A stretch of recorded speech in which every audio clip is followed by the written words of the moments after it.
Welcome to Portfolio Rescue, where we're always happy to hear your comments and questions. Remember, our email here is askthecompoundshow@gmail.com. Today's Portfolio Rescue is sponsored by Innovator ETFs. This week's Wall Street Journal had a story about buffered ETFs, which anyone who's been watching this program knows about. So here's what they said. A popular set of exchange-traded funds that claim to guard against investors' losses up to a point where limiting potential gains. These buffer funds have attracted $6 billion of inflows this year, already doubling last year's record of $3 billion in inflows. John, throw the chart up here. Do a chart on of the assets here, just piling in. You can see people want some more defined outcomes. They also mention innovative ETFs in here.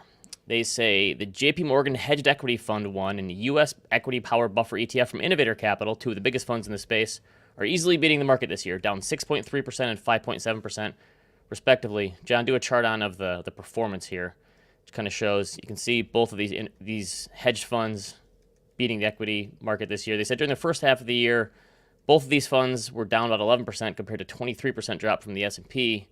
But then after the market bottomed and rose a little bit, they didn't quite catch up the same. So that's kind of the trade-off here, is that you get a little downside protection, but you don't always go up as much when we have these bear market rallies. At least that's what they seem. Pretty interesting.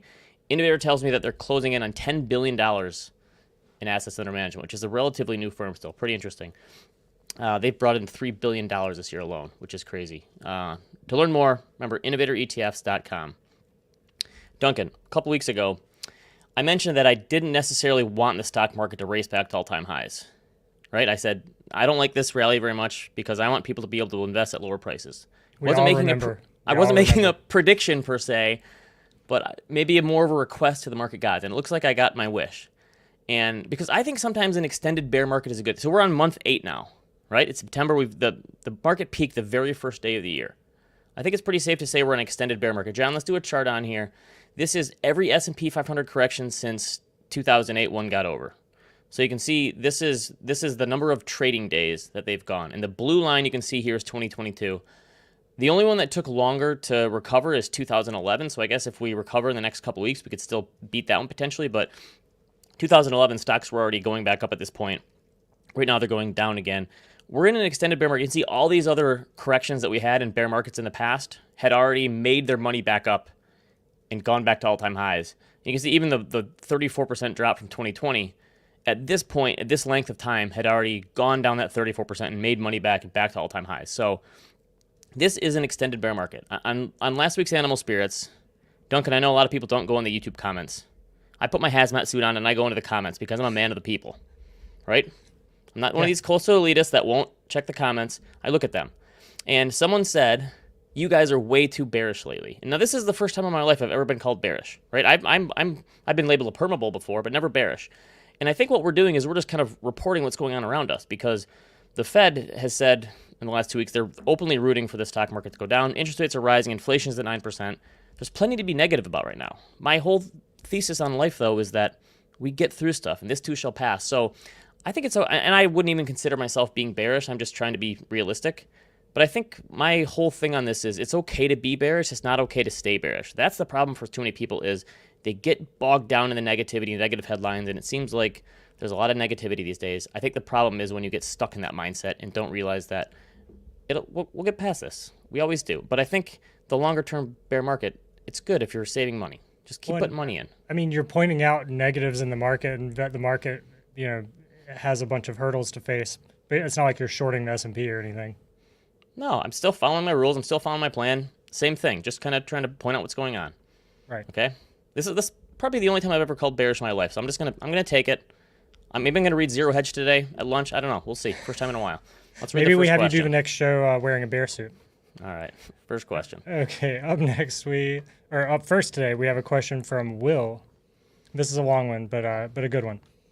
What do we need to think about in downgrading to one income? My wife and I welcomed a pandemic baby, which I didn't know that's what people were calling them, but I guess that's the thing. Makes sense. We welcomed a pandemic baby almost a year ago. I work at home and have some childcare help from grandparents, but we are thinking of having me go part-time or less in order to care for the kid. Work from home with an energetic 1-year-old is way different than work from home with a baby that spends half the day napping. We also hope to be blessed with one more kid before we hit 40. I worry that these are my prime earning years, but watching our child grow up is priceless, and childcare is fairly expensive in our area. I can also support my wife's career, which she finds meaningful. My career is in spreadsheets, and while it doesn't make me want to throw myself off the roof, it's not particularly exciting either. We also started having kids late, age 37, so we were fortunate to have a nest egg, $150,000 income, $40,000 to $50,000 of spending a year, 2.5% mortgage. Look at that. That's pretty nice. $300,000 for retirement, and a 6-month emergency fund. I had dreams of retiring early, and this would slow it down. What are your thoughts? My wife and I went through a similar decision-making process during the pandemic. When we had our twins in 2017, that's when she decided to go part-time because we already had another child, so twins was a lot on our plate. She'd always kind of thought about retiring to take care of the kids from her job, and the pandemic kind of forced her hand because it was so difficult going on and off with school and all this stuff. And so she quit about 9 months into the pandemic. Now, this person's at a different stage in life than we were, but I understand where they're coming from. We've talked about the high cost of childcare on the show before. This is actually the first year all 3 of my kids are in public school. So my birthday was a couple weeks ago, or last week, I guess, and 2 weeks ago, and someone had said, "Happy birthday," and they said, "Are you celebrating?" I said, "No, I'm celebrating the fact that my kids are not out of daycare. I'm not paying anymore." That was more important to me than my birthday. Gotta have priorities here. So, assuming the grandparents can't stay full-time with childcare, your decision basically boils down to, are we a one-income family or daycare, right? And you said it's fairly expensive where you are, so it's pretty easy to do the cost-benefit there, right? And for a lot of people, childcare can be almost expensive as one parent's income, depending on how much you make. And you told us, again, it's expensive where you live. So, I mean, this could obviously tack on a few years to your early retirement, but I don't know, are you really going to regret spending more time with your child if you do this? I don't think so. I think my wife regrets it. Here's a few things to consider that we went through in this process. Number one is benefits, right? My wife had really good benefits at her former employer. She had a really solid 403B match, and we had to give that up. And so that's kind of tough. So you have to think through, what are your benefits? What that change is going to be like if you leave your job? Do you think you'll be able to get another full-time job when kids go full-time or maybe part-time? Do you want to go back to the working world maybe when the kids go back to school? That's something to consider. Do you even want to go back to work, or is this going to be a full-time thing? Have you tried living on your wife's income and being a one-income family for a couple months? Like, try that for a few months, see if it works, and just bank your money for now as savings, because you're going to have to do it someday, right? Might as well start now. And then the other thing is, psychologically, are you okay giving up on the working world? Because you're going to be asked some insensitive questions, right? Oh, you decided to stop working in your wife's work. Like, it shouldn't be that way, but it is that way. And for any parent who does this, my wife gets asked all the time, well, what are you going to do when the kids go back to school? And her answer is, I'll do whatever I want, whatever I need to do to get done, right? And so I think there's a lot of insensitive and sometimes inappropriate questions people get asked on this, but my answer to that is, screw them. You do what works for you, what works for your family. Don't worry about what other people think and if other people are going to judge you. I think it helps that you already have your finances in order. You obviously have a high savings rate. If you're spending 40 to 50 grand a year and you have a $150,000 income, you're doing pretty good in terms of your spending to income ratio. So it sounds like you're as ready as anyone to pull this off if you want to, but those are just some things to consider. Yeah, no, I mean, I think you hit the nail on the head there. It sounds like they've thought it through really well, and they're just kind of wanting some encouragement to do what they want to do. But yeah, like you're saying, this is bigger than the financial side of things. Yeah, if you have the financial stuff taken care of, it's probably the emotional and psychological impact is bigger than anything. But I don't think this is something that you're going to regret in the years ahead. So if you have to rip the Band-Aid off, do it. But I just make sure you can live on one income for a while and try it out, and again, bank your money so you have some more savings. Yeah. Let's do another one. Okay, up next we have a question from Martin. My wife and I just had a baby, and we live in one of the 9 states that offer a prepaid college plan. By making either a monthly contribution or a lump sum payment, we can lock in the current cost of in-state tuition, which is about $30,000 in Florida. If our son chooses not to go to college, the money can be refunded. Do you have any thoughts on this type of investment? How do you expect the cost of college to inflate in comparison to potential compounding growth in a 529 or brokerage account over 18 years? This one's triggering me a little bit, right? Because, yeah, we know the direction college tuition seems to Yeah, John, throw the chart up here. This is the CPI of college tuition and fees versus the regular consumer price index. This is since the late 1970s. You can see college has basically doubled it up on an annual basis. It's like 6.5% almost to roughly 3.5% for the CPI. And you can see in the early 2000s, it just took off like a rocket ship and went even higher. So I don't know. Can this growth continue? It can't go on like this forever, right? But I don't know. My dad said people said that 20 or 30 years ago, and it still did. So there's a lot of financial problems like this that you're trying to plan for that don't have a perfect answer. Like, how much do I need to save for retirement? Well, I don't know. How much do you spend? What returns should I expect to earn in the market? Well, I don't know. Who knows going forward? What should I set as a baseline for inflation expectations? This past couple of years has told us that we don't know anything about that. What will my future tax rates be? I don't know. What is the government going to do? What are the politicians going to do? So this is another one where how much will college cost when my child reaches that age? It's impossible to know, right? And here's the other thing. College probably isn't going to be as expensive as you think, depending on your situation. So Ron Lieber wrote this book called The Price You Pay for College. He had a few stats that kind of blew me away. The average first-year full-time student, this is in 2019 and 2020, got a discount of 52.6% off the list price. So we see these huge list prices in the sticker shock you get. Most people don't actually pay that. The average grant for public universities is more than $4,100 per student. 89% of students at private colleges get a needs-based or merit-based discount on tuition. And so the people who end up paying full freight are mostly international students, very rich people, and then people who want to attend more selective schools. So the average price people pay for private colleges, including room and board, is like $24,000 a year. For in-state public universities, it's around $15,000 a year. A couple years old for these stats, but so it's not nearly as bad as you might think. So I think a lot of this boils down to how much certainty do you want? Like, how important is it to pay for your child's education? I know for some people this is a huge priority. Other people say, I'm gonna do my oxygen mask first, and I'm gonna save for retirement, and then the kids can figure it out either through working in college or getting a scholarship or going to a lower paying college or a community college, whatever it is. Sounds to me like this is probably a priority for these people. So, I mean, I don't know. One of the worries people say, well, what if online education is much bigger in the years ahead and it's cheaper? And what if your child doesn't want to attend that public university in Florida? And what if the government actually does something about the cost of college? So a lot of this depends on how much do you want to plan? Because no one knows what it's going to be in the future. But if you can lock it in now, and that certainty is more important to you than for your financial planning than anything, and you can get that refunded, if that's a priority, I don't see a problem with it if you're taking that uncertainty, if the uncertainty is a big problem. Because I know a lot of people say, well, who knows what college is going to look like in 15, 20 years or whatever it is. So I'm just going to roll the dice and see what happens. If you want to take that uncertainty off the table, I can see the appeal of that. Well, I've never heard of this before, but I'm guessing it's not all or nothing, right? You can put whatever amount you want in towards the college, right? It's not like you have to pay the full tuition price right now, or do you know? I honestly don't know. Okay. We don't have this in Michigan for sure. So that's I'd never question. heard of this. So yeah, kind of a cool idea. Someone send us an email and let us know if they know more on this. I honestly don't know. All right, let's do another one. Up next, we have. Recently, my father passed away, leaving roughly $150,000 to me as an inheritance, and I'm trying to figure out if I should save or invest it. I'm 26 years old and served 4 years as an Army officer. I will be separating honorably soon, where I will go back to school and may need to access these funds. I also may need to use them to buy a future house or get married. I'm afraid of investing the funds short term, less than 3 years, due to market volatility. CDs and some bonds seem like low returns when interest rates are rising. Shouldn't I wait to purchase a CD if interest rates continue to rise? I did purchase I bonds with a 9.62% interest rate, but I still don't like the idea of the rest of my money sitting in a savings account yielding almost nothing. Is sitting in cash the safest bet short term? So sorry for your loss, and also thank you for your service. Right? Two weeks in a row of inheritance questions. I said this is going to be coming, and we got another one this week. This is obviously a follower of Portfolio Rescue because they're in the I bonds, right? They listen to us there, but that as we know, there's a cap on there.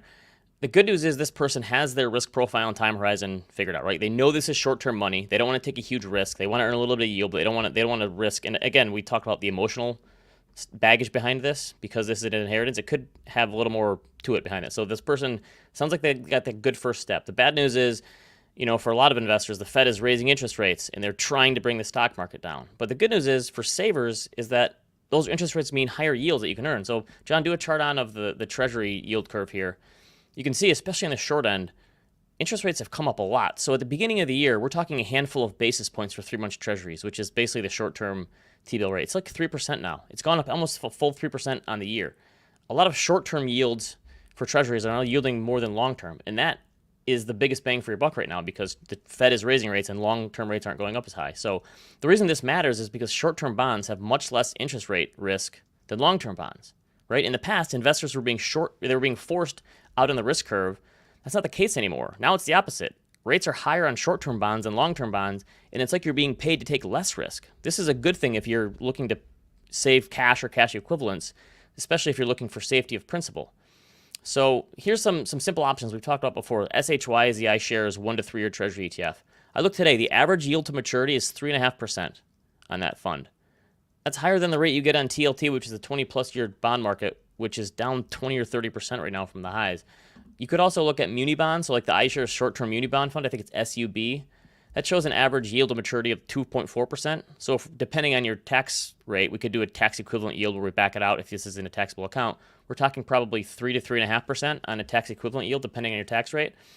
Marcus, the one that I use for an online savings account, now yields 1.7%. I think Ally I looked today was more like 1.85. Capital One 360 is 1.75. I think those will go up as the Fed continues to raise rates, assuming they do. So savers can finally earn some yield on their cash. You can't exactly like move to the beach and live off the interest on this anymore, but at least it's something compared to the past where you're basically getting nothing. So you're right. You don't want to put it in a brick and mortar bank where you're still probably earning like 10 to 20 basis points, which should frankly be criminal, if I'm being honest. The fact that the banks still don't pay anything, they're earning 6% on mortgage rates, and they're paying out 10 basis points on their savings accounts. Share the wealth. Seriously.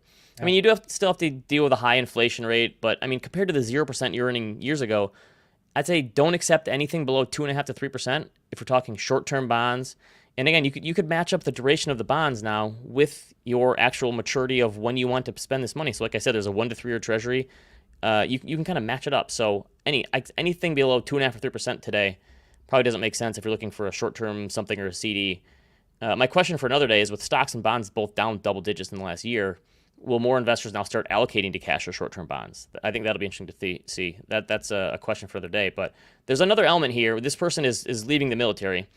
And so why don't we bring in our favorite former armed service member, Bill Sweet, because there has to be something else going on here. Bill, any other special considerations for someone who's leaving the military in terms of their finances? Because I have to imagine there's a lot of stuff that I don't even know about. So what do we got here? Yeah, a lot of great things that can potentially help. I want to start, though, saying I was decked out for this show, pre-show, and Duncan made me change my shirt. He told me I can't wear white before or after Labor Day anymore. I Just don't on want to camera. I don't want to get canceled, so I You had changed. like 3 days. You could have still stayed in white. I know. But geez, again, Ben, I know you claim to be a man of the people, but maybe you've got something going on there with Duncan runs a tight ship here. Just don't mess know. with him when he gets on your wardrobe. Michael, Duncan, I'm not going to call you what Michael said yesterday, but Oh my God. I'm not going to do that. But I wasn't happy. So so thank you very much for your service. Do we have a name for this listener? I didn't catch Actually, it. it got lost in the copy and paste. Yeah, sorry. So, but thank you very much, and again, my brother, for taking on arms, especially the last couple of years. I think it's been a very difficult time. But no, I think the number one thing that popped in my mind was post 9/11 GI Bill benefits. And Ben, I don't need to get too much into details, but I did about 6 years active duty, and I'm qualified for like 40% of tuition to a public university, and they can subsidize some things. The really neat thing about the GI Bill is that you also qualify during your school time for BAH, Basic Allowance for Housing, which is this tax-free benefit for military personnel. It's a very powerful thing. So I definitely look there, but I do want to give this the listener credit. They're prepared. They're thinking about all the right questions. Ben, I love your answer. If you're getting 5% for corporates and taking corporate risk and about 3% for munis, it's really hard to argue there. And I would say for any taxpayer, if we're going back to school, I'm guessing there's not going to be a lot of income in that year. Standard deduction this year is almost $13,000, right? And so if you're putting that $150K and you're earning 3%, that's about $4,500 a year. And in theory, if your income is low enough, that comes out all tax-free, right? Treasuries are completely state tax-free. The only other thing I would mention is about I-bonds. I know that you guys did this in the past, but one of the things that's interesting about them, it's the limit is $10,000 per person per year, right? And we're about 4 months today from the end of the year when you can refund that with another $10,000. If you happen to be married, you can have one for your spouse. You can have a spousal account. If you have 2 kids, you can have a child's account too. And the really interesting thing is for LLCs, trust, basically anything with their own EIN, you can also fund up to $10,000 for I-bonds. So there's a bit of cost-benefit analysis. Is it going to cost more to put up an LLC just to invest in I-bonds? But there's nothing that we can tell that would prohibit you from doing so. Obviously, consult with your legal and tax advisors. But Ben, I think you pointed them in the right direction. And all right, I think that's one other thing I want to to add here that I can't believe you didn't do because it's a layup. So they have 150 grand. I'm thinking they're not going to spend it all. I think you take, what is it? What's the max limit for IRA? 6,500, 7,000? 6,000. No, 6,000 this So year. take 6,000 of that and max out your Roth IRA, right? Yeah, 100%. Yeah. Because if you realize later you need all that money for the wedding, you can still take your contribution out. So I think you should probably, especially as a young person, max out that IRA for a year and at least get that out of the way and help yourself there, get that started on the right foot. Yeah, I think you're right. And the other nice thing, so Roth IRAs didn't pop into my mind, Ben, because that's more of a long-term vehicle, right? There's no qualified distributions until age 60. But if you get a little bit over your skis, out of the total inheritance, that's a small amount, right? That's less than 5%. It's about 5%. And then you can take non-qualified Roth distributions, get your basis back tax-free. So if you get over your skis, you find the perfect house, you can take that distribution early from a Roth. So I think that's a great answer, Ben. Yep. All right, Duncan, one more. Okay. Up next, we have a question from Dave. My mom is retired and receiving about $1,100 a month from Social Security. She has about $50,000 saved and is interested in investing the money. Unfortunately, she doesn't have an IRA, and I read that she can't open a Roth as a retiree without any earned income. I was looking at opening a brokerage account for her, but I have some questions. Will the investment income from this account be taxed, dividend, and equity growth? I read that if her Social Security benefits plus additional income don't exceed $25,000, she doesn't have to pay taxes. Any advice would be greatly appreciated. All right, Bill, this is your time to shine. Because this can happen. You mentioned that standard deduction. With someone who has a low income and not a lot of assets, she could potentially pay zero taxes in retirement. Is this true? It is true. It is true. And I think that they brought Social Security to the top of the question. I think that's a smart place to start. And the listener is correct. Dave is correct that if your income is below a certain threshold, I believe for individuals around $30,000, $40,000, your Social Security benefit is 100% tax-free. And so that ends up being a pretty powerful thing. Average Social Security benefit in the U.S. is about $1,200, $1,300. And so ultimately, if you can get $12,000, $13,000 tax-free and then stack other income on top of that to take advantage of that standard deduction, which is actually higher for seniors, is about $15,000, $16,000, you stack those benefits up and ultimately mom's in a great position for that. So even if we're talking 5 to 8% on that $50,000 and she's getting that back in capital gains when she sells or in interest income or dividends, probably with that standard deduction, still not going to be paying any taxes in retirement, right? Yeah, I would think so. And the listener's specific question is, what should I do with mom's assets, right? Because I don't want to mess up this really, perfect tax picture. I think where they're going is the right thing to do. You probably don't want to generate a ton of current income. And so I think some sort of, the I-bond's perfect for this because ultimately all that interest compounds until the year of distribution. So therefore you have a little bit of control over when that income gets realized. But I think the absence of that, which is just, it's this perfect sweet spot of treasury protected high interest income. I think some sort of brokerage account where you can control when the income gets realized makes a lot of sense for this listener. And for $50,000, that $10,000 limit is going to be 20% of the account, right? So it's Correct. Actually a meaningful amount here. So correct. Yeah, and going back to the prior question, that popped in my head too. Like, so let's say the individual's going to school, they don't have any earned income. You cannot fund a Roth IRA. You cannot fund a retirement account if you don't have earned income in the present. So I think the suite of options is kind of limited for this question, listener. I would again point to I-bonds. I think that's a great place to start, and then after that, look at a brokerage account. This could be just the government does weird things. Here's something I don't understand. So we pay into Social Security taxes. Why is it taxed when we get it back? Why do they tax it again? Yeah, logic and reason need not apply when it comes to federal benefits. Don't ask these questions, Ben. Come on. Yeah, I think simple man here. I think that the concern is that if you're below a certain income, so it's this means tested thing, right? And the federal government in the last 3 years, I believe, has spent somewhere in the neighborhood of $3 or $4 trillion more than it's taken in. So that's part of the answer. I think the other part of the answer is like, why not police? Why not firemen? Why not folks that work for the government? Why is their income taxed? It's all part of the same system. And I think the general answer is you probably don't want to create a lot of privileged classes within society, right? I think that's probably the right answer. And ultimately, it is tax-free if you're below a certain income. I don't really philosophically have a problem with the means test on tax. It doesn't hurt me. Progressive taxes are a pretty good thing for society, I think. Bill Sweet, a man of the people. All right, Duncan, another question. Also, Bill just said the name of what his podcast would be if he was like doing options trading. I think you said the suite of options. Suite of options? I like that. Wouldn't that be good? Yeah, not my thing. I'm a low-cost index fund bond guy. So okay. But God bless you, day traders. Yeah, I think we have some watching usually. So yeah, shout out day traders. Great work. Yeah. Okay, so next we have a question from Zach.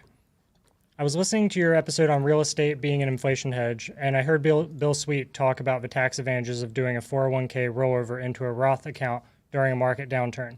If I were to do a rollover with my self-directed 401k, and I currently have unrealized capital losses, how would those losses be treated on my taxes?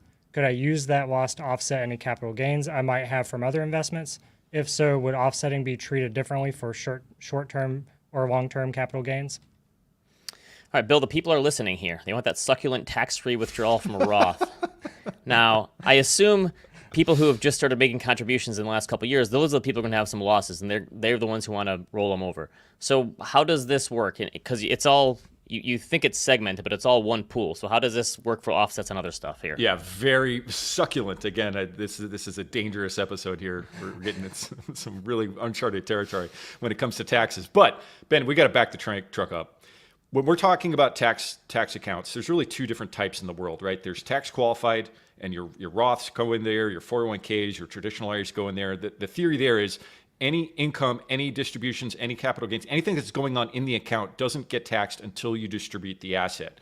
Meanwhile, you have a non-qualified account in your second bucket. Non-qualified is what we were talking about a second ago. You open up a brokerage account. If you sell or gain at a loss, you have capital gains, you have losses. But the difference is everything happens in a current tax year versus before bucket one is deferral. So again, bucket one deferral, bucket two taxable. I believe what Zach is asking about is 401k. In a 401k, there's no capital gain to be discussed there. More than likely, Zach took a tax deduction. He did not pay on any tax when he funded that 401k. And so any distribution, including in a conversion, is going to be taxable based on the value of the conversion, not based on the gain in the account. That's a very important distinction to keep in mind here.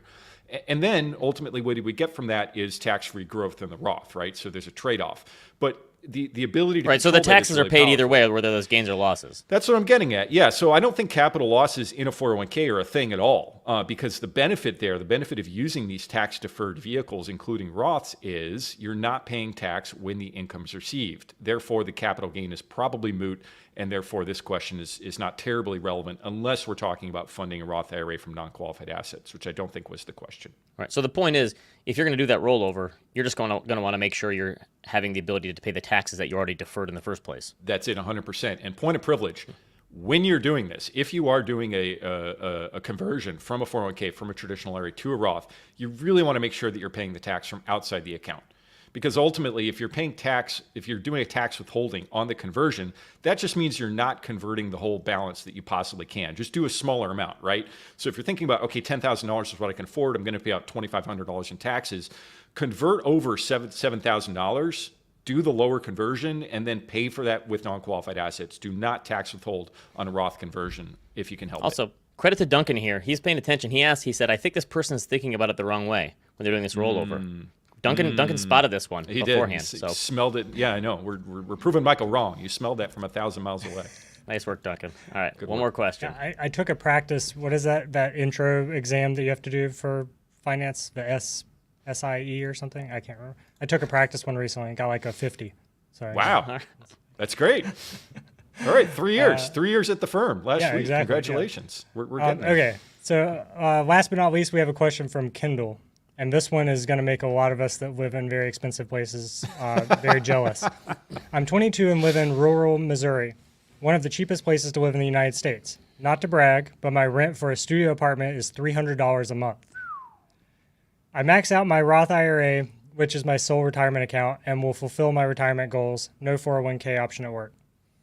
While it is great to think of all my retirement money that will be tax-free in 45 years, should I be setting aside part of my IRA contributions into a traditional IRA? My thought behind that question is if I have no taxable income in retirement, my deductions/credits would be going to waste every year after I retire. Would setting aside, say, $500 out of my max contribution for a traditional IRA be something to consider? They've kind of lost me on this, so I'm The impressive thing here about them maxing out their Roth IRA is that their Roth IRA contribution every month is bigger than their rent. Yeah. Right? This is impressive. That's amazing. Pay yourself first. I love it. This is the second person that's looking to minimize taxes in retirement. I know that you are a big Roth guy. We've already established that. But what do you think about diversifying your tax base if this person wants to have some diversification in retirement? Does that ever make sense in your mind? It does. However, let's talk about Kendall's situation. So just like Ben, Kendall's looking down on us with his Midwestern bias and his low rent. But leaving that aside, I love this idea. I would advocate for diversification. in tax, diversification of portfolio. But talking about tax, there are three types of accounts you can have. And I would argue you want all three of these. When you hit your 60s, you want to have a traditional IRA bucket, right? Or 401k. You want to have some taxable income that you can manage. You want to have a Roth bucket that's tax-free. And you also do want to have this non-qualified bucket that we just referenced a minute ago. You want tax diversification in retirement. But Ben, man of the people, Ben, when you were 22, compared to where you are now around your 40s, right? So I'm guessing that was a full 18 years in the rearview mirror. Are you earning less or more today than you were at age 22? Not to brag, I'm earning more money now than I was God at 22. bless you. I wish Nice. that for Kindle too. I would say on average, people's incomes tend to increase through over time, right? Unless you're an NBA player, Kindle, unless you're a Jenner, more than likely, what we're talking about here is your career earnings are going to increase over time. I wish that for you. Therefore, Ben, are you paying more taxes or less compared to age 22 today? You're my tax guy. You know I'm paying more. A lot more. I would advocate that your tax rate is exponentially higher, and therefore, I would argue in your 20s, your income is the lowest, your tax rate is the lowest. The Roth is beautiful, right? Because you're paying tax on that income before you contribute it. Now, let's fast forward. Let's get into our 30s. Kendall is no longer paying $300 a month rent. He's paying $3,000 a month rent for those of us. And that's a bargain, by the way, in New York City right now.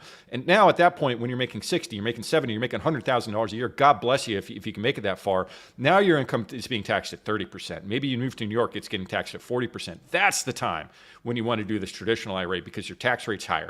Roth early, Kindle, you're doing it right. Max fund that puppy to the extent that you can. Focus on traditional IRA contributions later in life when you can take that tax deduction when the tax deduction. And if you have some extra money, put it into a taxable brokerage account. Maybe start building that up. Yeah, I love it. I love it, especially if it's like a index managed. Let's say it's something that's doing tax loss harvesting for you. Absolutely, Ben. The buckets matter, but now's the time to do the Roth. Duncan, I'm telling you, you have the beard. It fits in Brooklyn, but it also could fit in Missouri too. Just think about it. No, I mean, yeah, I'm considering it. All right, Bill, we have one more question to you from one of us. I'm not going to say who. One of us on this show completely paid off their student loans. One of Wow! us. One of us. No. One of us had their student. One of us had some of their student loans forgiven, and that person wants to know: is this a taxable event for them? That is a great question. So, per the CARES Act law, which came into effect in 2021, any student loan forgiveness abatement at the federal level, and this is important at the federal level, is not taxable through, I believe, year 2025.